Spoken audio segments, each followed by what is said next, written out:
I'm Jackie Dietterle, Executive Director of Cat Depot here in Sarasota, Florida, your resource for cat adoption, education programs, and all things cat.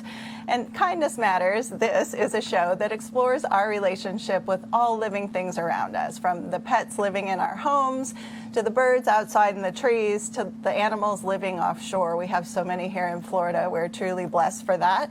We all share our homes and our environment with every manner of creature, and understanding and celebrating those relationships give me great joy.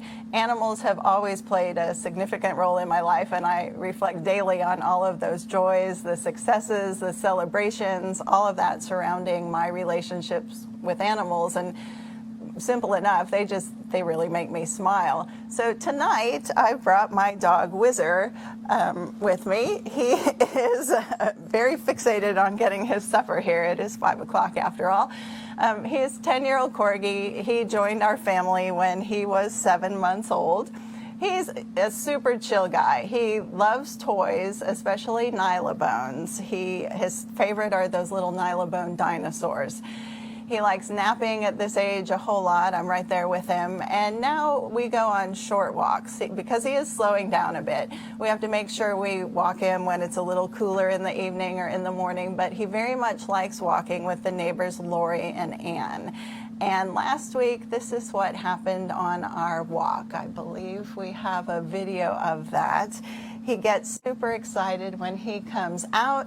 He goes really fast on the stretch out of the gate.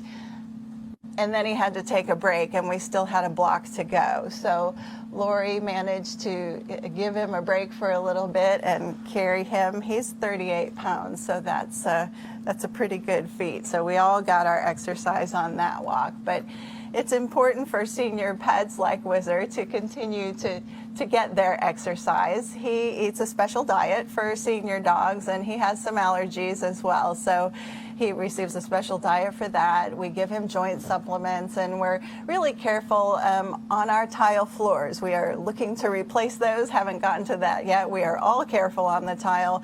But for the dogs, we have kind of non-skid rugs and islands all throughout the home just to make us more comfortable, slow us down a little bit, and hopefully we won't slip on that tile. Clearly, how could you not smile at that? But Whizzer's a great help around the Dietterle homestead. He loves cuddles. He tolerates his younger sister, Poppy, who you met last month. And he's really a good boy about ignoring our horses and ignoring our cats. He is just here today to say hello. If he had his way, each show, every show, all day would just be about food, and we would eventually run out of his dinner and snacks. But he is a good boy and very food motivated. So we feed him mostly the hard kibble, and even though we're at the end of February is National Pet Dental Health Month. So just like all of us, we need to make sure that our pets get dental care too. Cat Depot's Cat Care Clinic can certainly help you with your cat's dental needs. Just call for information or an appointment. We're glad to help you out. The number is 941-366-CATS. So right now, I would like to introduce you to my colleague, Kelly Rynason at Cat Depot. We took some video of her yesterday to introduce you to her, as well as her favorite and featured cat for the month. Hey everybody, we're here at Cat Depot, and we are privileged to meet Kelly Rynason. She is our customer service specialist, and oftentimes she is the first person you will encounter when visiting Cat Depot, and she can answer so many of your questions, whether you're visiting, whether you're interested in gifts from our retail store or cat supplies, or whether you have a general question. You often hear her on the phone as well. Tell us a little bit about your job and what you do here at Cat Depot.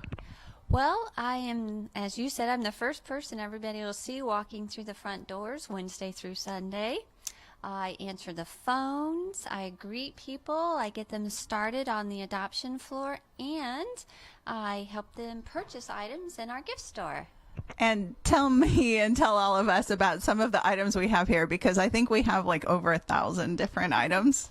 We do. We have everything from getting you set up for your newly adopted fur baby to fun gifts for the animal lovers in your family.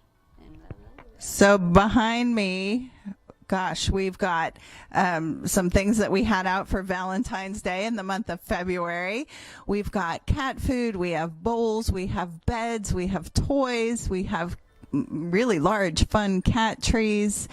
And then for animal lovers, we have purses and socks. Actually, socks are one of our best-selling items. And your featured cat today on this episode of Kindness Matters is who? It's going to be Umbra. And why did you pick Umbra? She's a little shy, and she'll take a special adopter. So I'm hoping that the special adopter will see her today.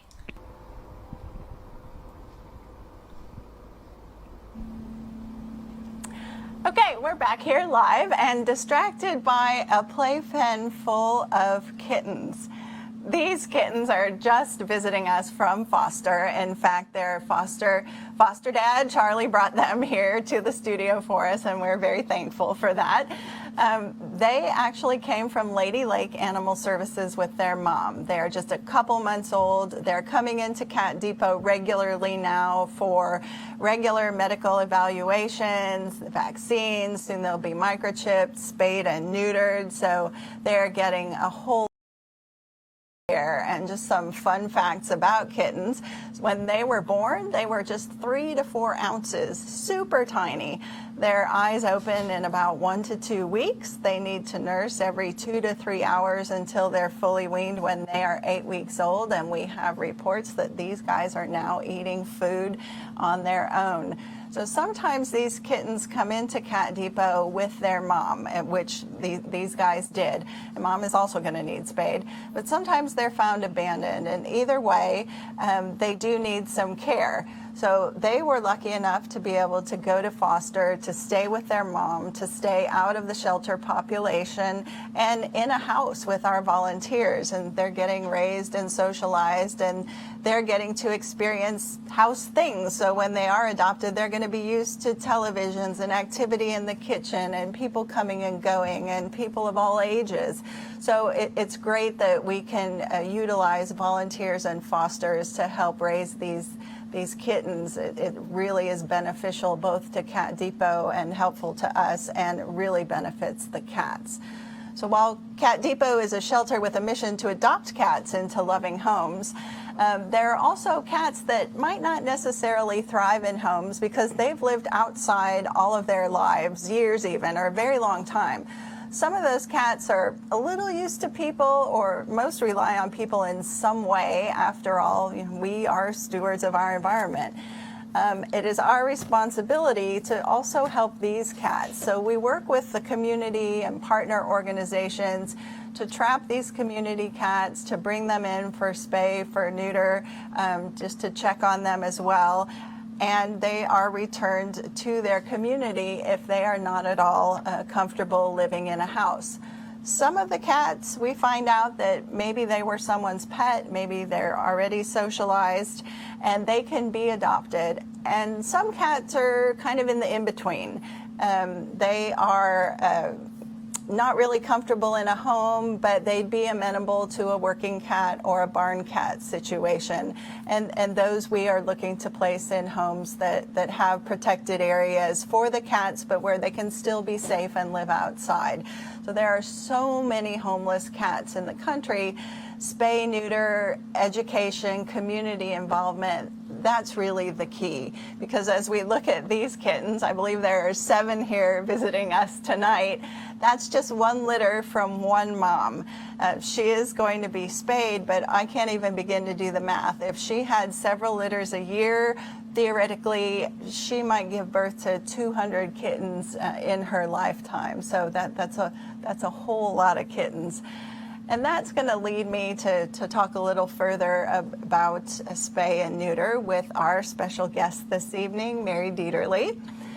She is Executive Director of the Animal Rescue Coalition, or ARC, here in Sarasota. And I met Mary, and I'm thankful for meeting Mary soon after I moved here from California. I met Mary as a colleague here, and she really took time to introduce me to the animal welfare community. She has become a friend of mine, but what I really admire about you is your willingness to collaborate, to really think strategically on behalf of animals, and you really just embrace animal welfare as a whole, because we are all certainly working together. So thank you for being here tonight. Thank you for inviting me. And why don't you start by telling us a little bit about Animal Rescue Coalition? So Animal Rescue Coalition is actually not a rescue. It's a high-volume spay and neuter facility. We were trained in the ASPCA Humane Alliance high-volume, high-quality, low-cost business method. So our Sarasota clinic is equipped to do up to 35 surgeries in a day with one vet and 3 or 4 vet techs. Wow. Yeah, so our record is 46. We've done 46 surgeries in one day. So how long does that take per animal? Or So I come from a business background, so I've timed it. I can tell you a male cat takes about 8 minutes. A female dog, the bigger ones, can take up to 45 minutes. So when we schedule surgeries, we try and find a nice balance between dogs, cats, males, and females to round out the day so we can get everything done and get everything done efficiently and safely for the animals. dogs and cats, or do other things come to you? We get a lot of requests for pigs and rabbits, but no, we are dogs and cats only. Okay, so you are specialized, and that's Yes, why you can yes. perform those surgeries so Yes. quickly. That is amazing. Yeah. And we're going to talk about kittens some more. So I think we're having, again, what could possibly go wrong? It's live here. The kittens are fascinated by that. Thank you, Mark. And what kind of led you into animal welfare? What is your background? So I have a very strange background for animal welfare work. I worked in the commodity trading business for more than 25 years. I'm not even sure I know what that is. It's buying and selling oil, power, gas, just gold, silver. I handled operations, so I handled transportation and logistics around the world. No correlation to what we do, for the most part. It's about business efficiency. But in 2008, I was working in the financial services, and 2008 was when the crash happened. And a bunch of us used to sit there and say, I'd really rather walk dogs for a living. So when I had the opportunity to move to Florida, when I looked for volunteer opportunities, I went to the dogs, right? So when I got tired of not working, I found a job at Animal Rescue Coalition, and I've been there 3 years now. It's a great opportunity to take my business skills and put them to good use for more positive karma. We've upped the productivity at the clinic. We've expanded our reach. We've expanded a few of our life-saving programs in the last 3 years. So I find it, a really fulfilling way to spend my time here in Florida. And how big is your staff and volunteers? I have 9 full-time staff. Okay. The bulk of those are clinic-related. I have myself and 1.5 other people working on fundraising and administration. But at the end of the day, we're a spay and neuter facility. We do vaccines. We do some. We sell some prevention. That's the primary core of our business. And then we have 2 other funds that we use for emergency medical care for animals in local shelters. And we have another fund that we just started called the Ready, Set, Rescue Fund that allows rescues, who are some of our biggest client base, to come to us and obtain free surgeries when they pull animals from local county shelters. And I think we have a couple images and some video that correlate with those. Yeah, those so programs. 2 days a week we've set aside for Rescue Day. It's Mondays and Tuesdays each week. The rescues can come to our clinic. They check in however many animals they've made appointments for in the morning. The volunteers bring them in. We set up the paperwork. And then the animals go into the back and they wait for their surgeries. Oh my gosh! And this is This is Feral Cat Day. So we do 2 different. We have 2 different bulk days. So once about every 3 months, we collaborate with folks like yourselves and other groups that do feral cat trapping, and we set aside a day to do feral cat surgeries. So that particular day, we did, I think, 75 surgeries. how many vets? 2 vets. Okay. But the 2 vets were done by 1 o'clock. So we could have done more. We actually ran out of traps. That was our issue that day. But yeah, so feral cat programs, or community cat TNVR, is something that Cat Depot and we actually partner on. It's how I've come to meet some of your staff, because we do work together on those types of things. No, we appreciate that, Yeah. definitely. Yeah, those are good days when, I think that particular day we had 4 different organizations coming together. One was doing the trapping, one had the funding, we had the surgical team. You guys, I think, were working to bring the cats back into the locations they were going to. So that was a particularly proud day for all of us, I think. It was a great collaborative day. And does Art coordinate those particular days, or how does We that don't come coordinate together? them per se. Usually a trapper will say, we found a colony, or Cody will call and say, we have a colony and we're going to need all hands on deck, if you will, for it. So we'll try and set aside a day in our schedule where we won't take other appointments. We'll make sure we have an extra vet on staff. We'll clean out all of our storage areas and just prepare. And then we'll let the trappers know that those are the days that they can coordinate to try and get the trapping done, which is sometimes a bit of a gamble. How do you know that Yeah, the cat's gonna end up there? you don't. So we usually have a range between 50 and 75 is what we'll expect. We're due to do another one soon, and as we head into kitten season in the spring, I suspect we will be seeing more of each other as we work through those projects. Indeed. And as far as public services, can you explain a little bit about what you Yeah. offer and when they're available and how much it costs? So the thing about ARC is we are the most inexpensive option you're going to find. If you come to us, you will pay somewhere between $60 for a male cat and $120 for a female dog for a spay and neuter surgery. We don't charge you extra for, exam fees and those types of things. But sometimes that's even too much money for people, right? That's still a big expense. Granted, your veterinarian is more expensive, but if your finances are limited. So right now, and throughout the year, we usually have funding where the surgery can be $20 or even less, depending upon our grants and whatnot. I was going to say, where is that? Is that donors or grants? It's a combination. So residents of Sarasota and Manatee County that income qualifies can access county-provided funds, and we can do the surgeries and bill the counties for those things, Okay. right? So if you qualify for low-income services in those counties, you can come to us for that. And I do specific fundraising for Charlotte County and DeSoto County. So in those cases, I'm writing grants. Right now we have a grant from Florida Animal Friend, the license plate people that we all love. License plate people. They have a grant. They've given us a grant so anyone in Charlotte County can access a $20 surgery. And then some of the local foundations have supported our work out in DeSoto County. So 3 days a week we have public surgeries. And 1 day a week we offer transportation from either Port Charlotte or Arcadia. Because there's an expression that sometimes even free is too expensive if you have to take time off work. So we will go out to Peace River Campground and pick up animals that have made appointments for those days, or for the owners that have made appointments for their animals. And we'll go down to Port Charlotte. You have talented animals coming your way. Yeah, the animals aren't likely to make appointments for this, what we do. But so 3 days a week we're open for those surgeries. And last year, in 2019, we did 5,400 surgeries, and about 2,500 of those were for rescue groups. So we're pretty proud of those relationships. Yes, we're very appreciative as being one of those rescues. So clearly, your work is very critical and important. But what kind of makes it really special to you? What's like a super feel good story?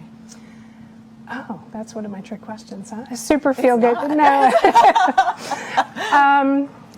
Honestly, for me, because I come from a business background and team management, I particularly like a day when I see a vet tech who has just suddenly, stepped up and taken role as a manager. So I very much like developing talent and giving them development opportunities.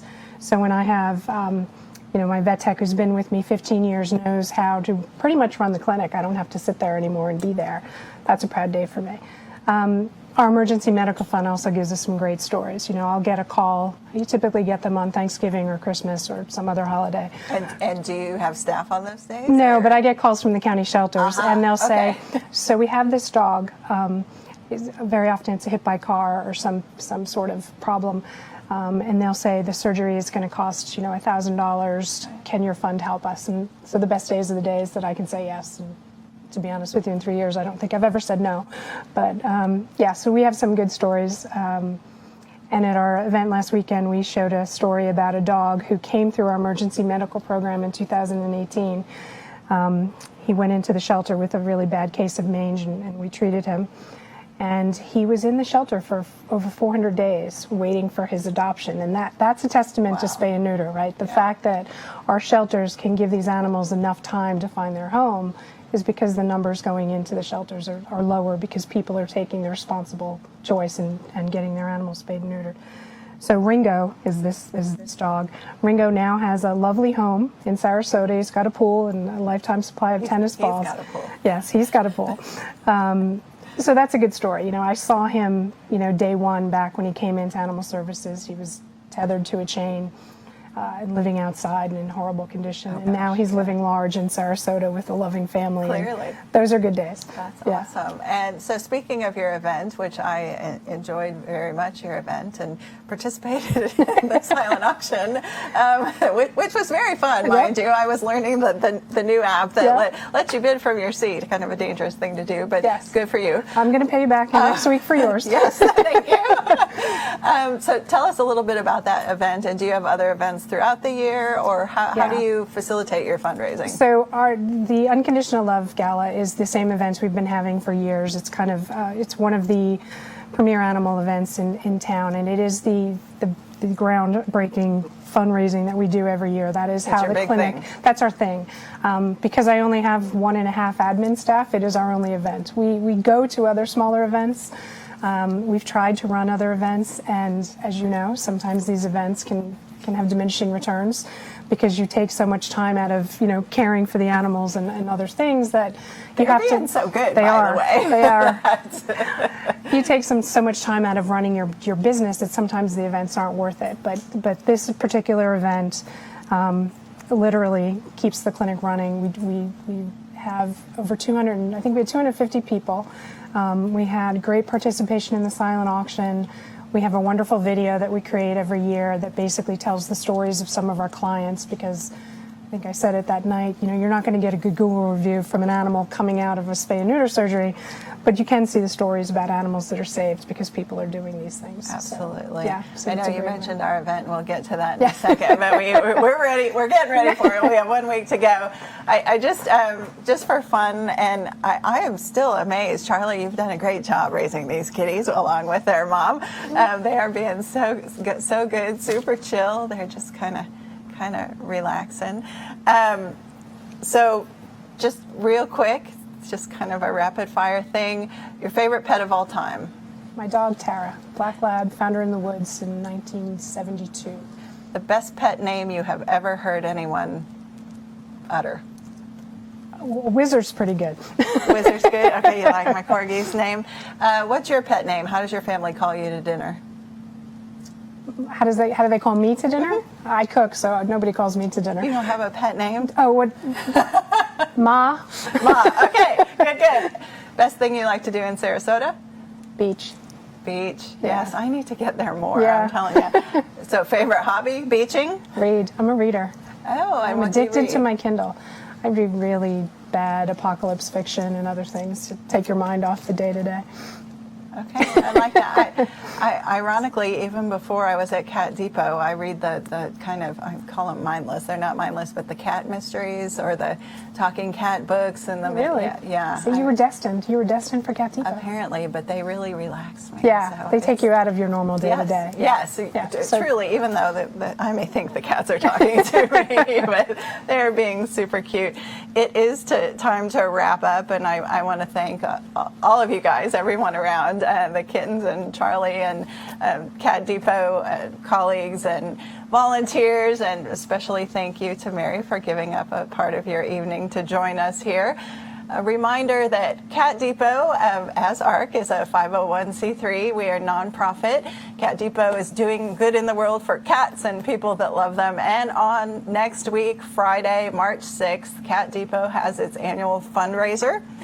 We are at Moat Marine Aquarium right around the corner here in Sarasota. This year's theme is Whiskers and Waves. There is still time. There is one more day to purchase your tickets. We just have a few tickets left. Please come join us for a night. It's going to be amazing. We, of course, will have kittens. We will try and have kittens. Again, we never can control when they're being adopted, and we hope that they do go home.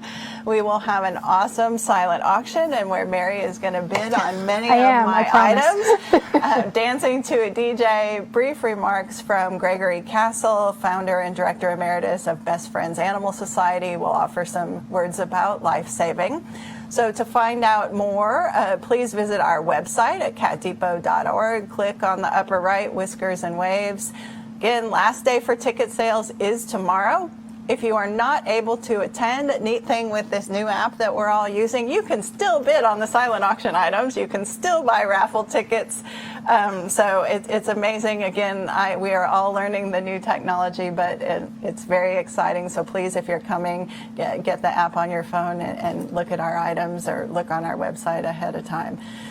So next month, the last Thursday of every month at 5 o'clock, we are going to be back here with Kindness Matters. Next month, we will have Lisa Intagliana from Resilient Retreat. She is brand new to her executive director position there. She is not new to Sarasota at all. Resilient Retreat will be talking about their blossoming programs, their exciting capital campaign for their campus, and a little bit about how kindness among people really goes a long way to help their program participants. So until then, please stop into Cat Depot, visit us on the web, comment here on Facebook on the news feed, and help us save lives, help us save animals. That's what we're doing, and they need all the help they can get. If you can be anything in this world, be kind, and let's all explore together how kindness matters. Thank you.